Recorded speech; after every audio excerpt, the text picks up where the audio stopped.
हाँ, अभी जो अगस्त 24 तारीख से लगातार भारी बारिश से 28, 29, 30 तक काफ़ी नुकसान हुआ, जिसमें से एक लेडी जो नडल में थी वो उसको मतलब भूस्खलन से वैसे ही स्लाइड होके पता ही नहीं सेवा नदी में चली गई। जो नडल से नीचे एक गाँव है, सेवा नदी के पास ही है। वहाँ पर स्पॉट मैंने स्वयं भी किया था। और म इधर बरगाड़ में भी, सिमनी में भी एक हमारे भलेई पटवार सर्कल में लमणी नाम गाँव है, वहाँ पर भी काफ़ी हद में जो है वो नुकसान हुआ है।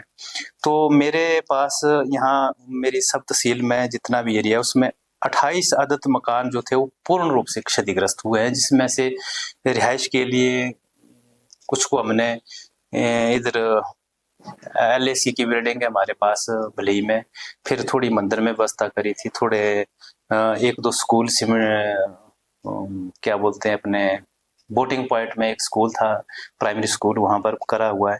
और आंशिक रूप से जो मकान लॉस हुए हैं उसमें 64 मकान है जो आंशिक रूप से क्षतिग्रस्त हुए हैं। गौशाला जो पूर्ण रूप से हैं वो 25 गौशाला जो है वो उनको नुकसान पहुंचा है। और दुकानें 5 अदद दुकानें जो है वो उसमें मतलब थोड़ा डैमेज हुआ उनको, पूर्ण रूप से भी और आंशिक रूप से भी। तो टोटल 122 केसेज है जिसमें से नुकसान हुआ है। तो सर इन लोगों को राहत राशि वगैरह इसमें से जितना हमारे पोर्टल से, आरएमएस पोर्टल से सारे अप्रूव होके आगे निकल गए और ऊपर माननीय उपमंडलाधिकारी नागरिक से भी जी से भी अप्रूव हो गए। अब थोड़ा कईयों को थोड़ा मिल गया है, थोड़ा कुछ एक रह गए हैं शेष ना, उसमें से गौशाला है जो अभी शेष बच रही है। और कुछ एक मकान है जो लोग आरएमएस पोर्टल पे कुछ ने अभी लेट कर आए तो उनके थोड़े लेट गए हैं जो केसेस थे। बाकी हमारी रिपोर्ट्स जो थी वो सबसे पहले निकल गई थी, यहाँ से निकाल दी थी हमने सारी ना।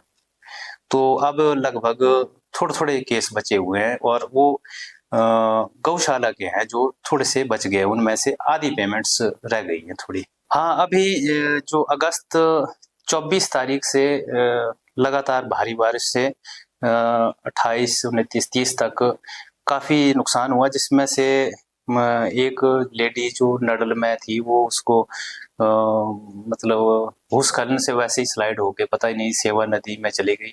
जो नडल से नीचे एक गाँव है, सेवा नदी के पास ही है। वहाँ पर स्पॉट मैंने स्वयं भी किया था। और इधर बरगाड़ में भी, सिमनी में भी एक हमारे भलेई पटवार सर्कल में लमणी नाम गाँव है, वहाँ पर भी काफ़ी हद में जो है वो नुकसान हुआ है। तो मेरे पास यहाँ मेरी सब तहसील में जितना भी एरिया है उसमें 28 अदद मकान जो थे वो पूर्ण रूप से क्षतिग्रस्त हुए हैं, जिसमें से रिहाइश के लिए कुछ को हमने इधर एलआईसी की बिल्डिंग है हमारे पास भलई में, फिर थोड़ी मंदिर में व्यवस्था करी थी, थोड़े एक दो स्कूल क्या बोलते हैं अपने बोटिंग पॉइंट में एक स्कूल था, प्राइमरी स्कूल, वहां पर करा हुआ है। और आंशिक रूप से जो मकान लॉस हुए हैं उसमें 64 मकान है जो आंशिक रूप से क्षतिग्रस्त हुए हैं। गौशाला जो पूर्ण रूप से हैं वो 25 गौशाला जो है वो उनको नुकसान पहुंचा है।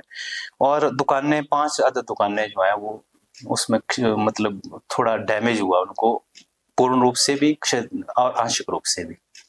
तो टोटल 122 केसेज है जिसमें से नुकसान हुआ है। तो सर इन लोगों को राहत राशि वगैरह इसमें से जितना हमारे पोर्टल से, आरएमएस पोर्टल से सारे अप्रूव होके आगे निकल गए और ऊपर माननीय उपमंडलाधिकारी नागरिक से भी जी से भी अप्रूव हो गए। अब थोड़ा कईयों को थोड़ा मिल गया है, थोड़ा कुछ एक रह गए हैं शेष ना, उसमें से गौशाला है जो अभी शेष बच रही है। और कुछ एक मकान है जो लोग आरएमएस पोर्टल पे कुछ ने अभी लेट कर आए तो उनके थोड़े लेट गए हैं जो केसेस थे। बाकी हमारी रिपोर्ट्स जो थी वो सबसे पहले निकल गई थी, यहाँ से निकाल दी थी हमने सारी ना। तो अब लगभग थोड़े-थोड़े केस बचे हुए हैं और वो गौशाला के हैं जो थोड़े से बच गए, उनमें से आधी पेमेंट्स रह गई हैं थोड़ी।